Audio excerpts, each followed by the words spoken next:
think that Jason's transformation from a vengeful son to a figure of unbridled bloodlust reflects our own evolving societal fears and appetites? And I will, before you guys answer that, I'll address this before anyone else does. Please don't leave a comment addressing this. I understand that the original movie and the sequel make no sense.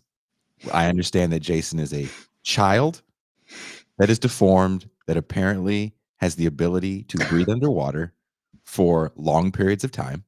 I understand that. And is he a zombie child or an amphibious child?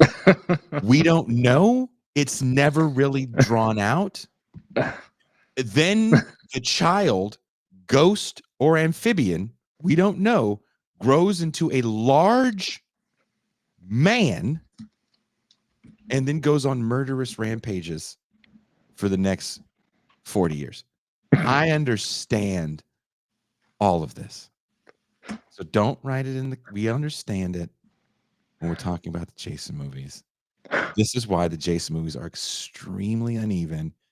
None of it makes sense. Is he a zombie? Is he a frog man? Is he the creature from the Black Lagoon that mated with a weird human woman and made deformed dude? I don't know. I don't know. But we've addressed it, so you don't have to address it.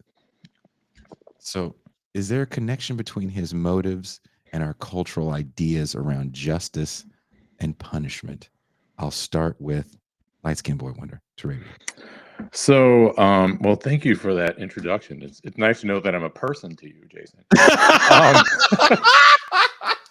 I'm the shape of high elves in winter and red bones in the summer. It seems. But my take on Friday the 13th, and I'll confess, the only one that I liked really was the second one for some reason. And I saw the fourth one in the theater and enjoyed Corey Haim going Corey Feldman, Feldman going buck wild. But anyway, and counted the axe blows to the head too in real time because I was about 13, and that's what 13-year-olds get off on. But I always thought that Friday the 13th relationship to Halloween was kind of akin to Saw's relationship to Seven. That Seven's kind of a good movie with maybe some social commentary in it. Saw, producers just saw that and said, hey, the sadistic killings are really great. Let's just make a movie that centers on sadistic killings and not really have a real plot line to it. And then we can make a hell of a franchise out of it. And I think Halloween certainly had social commentary baked into it. I don't know that I'm hip to the social commentary in Friday the 13th. I mean, it just seemed like a bad carbon copy, and that's giving it too much credit, of Halloween. And it's not as good because, once again, it's like the producers saw Halloween and thought, what would make it better is no social commentary and all of the gore that was absent from Halloween. And then we can make a hell of a franchise out of it and get teenagers to come out because we'll blend, just like Halloween did, sex and violence together, and that'll titillate them. And if they're still driving theaters around, then maybe someone will cop a quick feel, is hugging up. And there you go. I mean, I never thought that there was any substance to Friday the 13th. And that didn't mean that I didn't enjoy it because I was a child and it was on, so I did. But I think Halloween is the original anyway, and then maybe Season of the Witch. I just watched that again. Love that movie.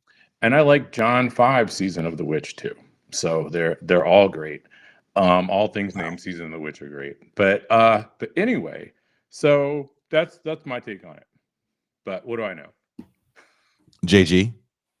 I'm really close to Toure's interpretation of it. I mean, I think that Friday the 13th, Sean Cunningham particularly, he wanted to cash in on the success of Halloween. And Sean Cunningham was very good at doing that. I mean, the dude, before Halloween, he was making a lot of exploitation movies, had a hand in Last House on the Left.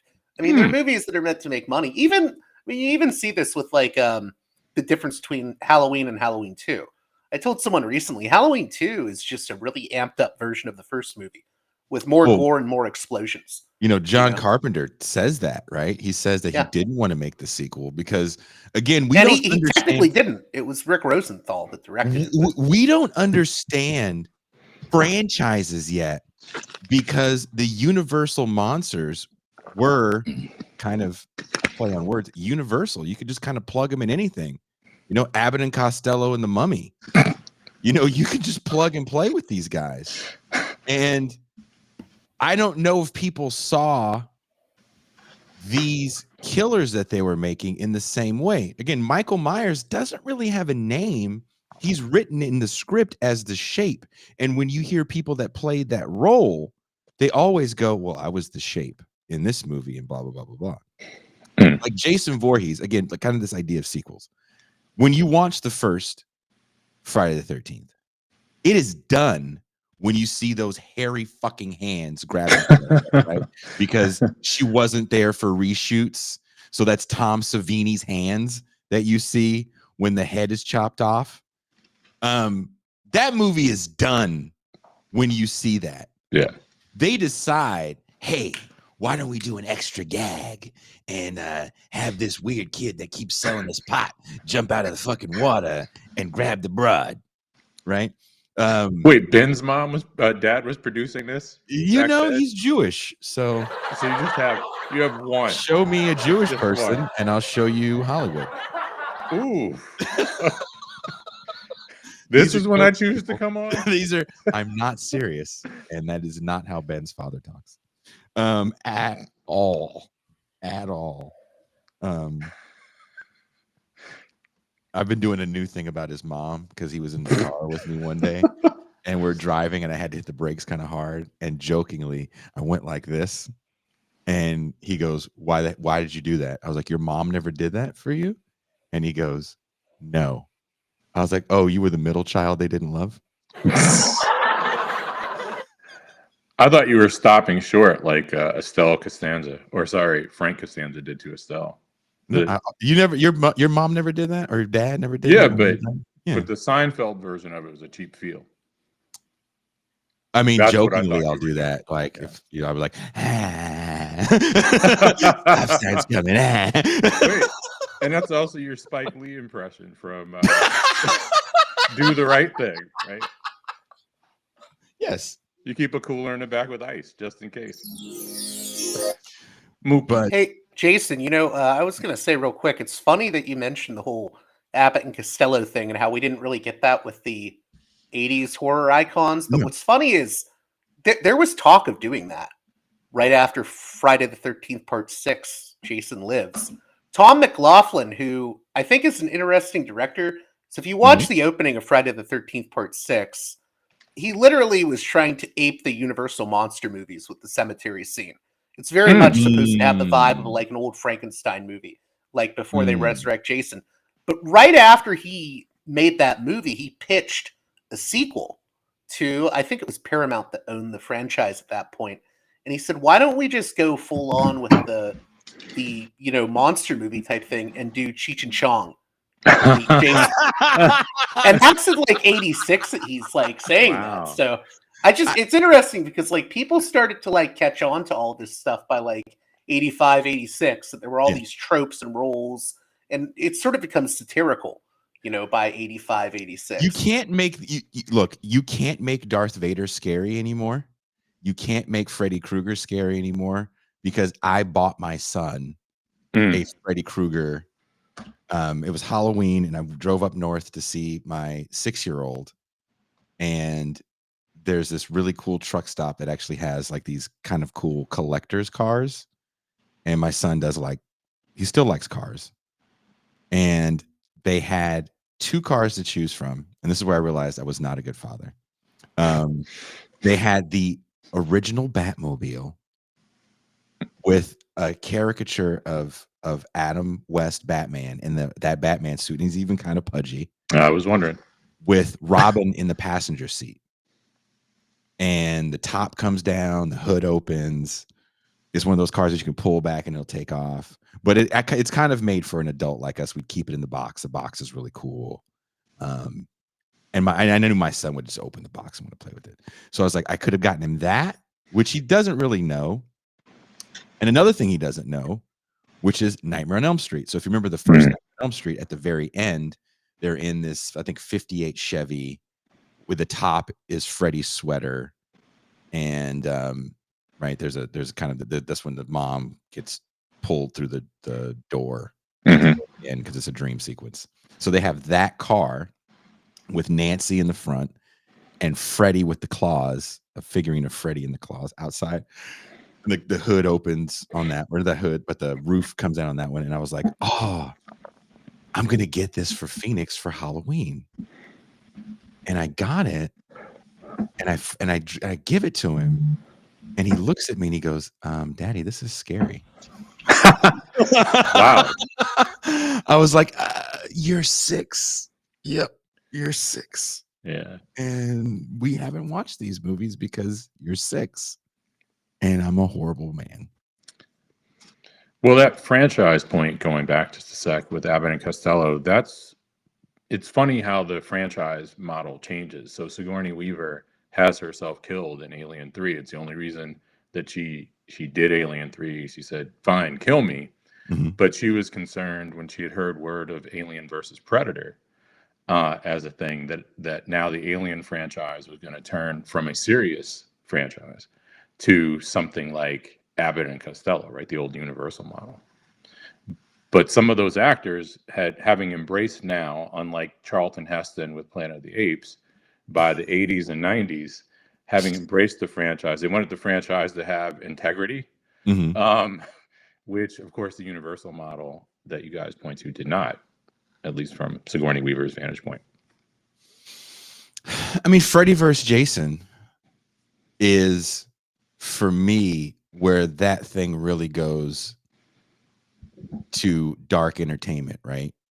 Because Freddy vs. Jason, when I think it's Jason 8. Which Jason movie is it where the Freddy hand grabs the mask at the end? Jason Goes to Hell.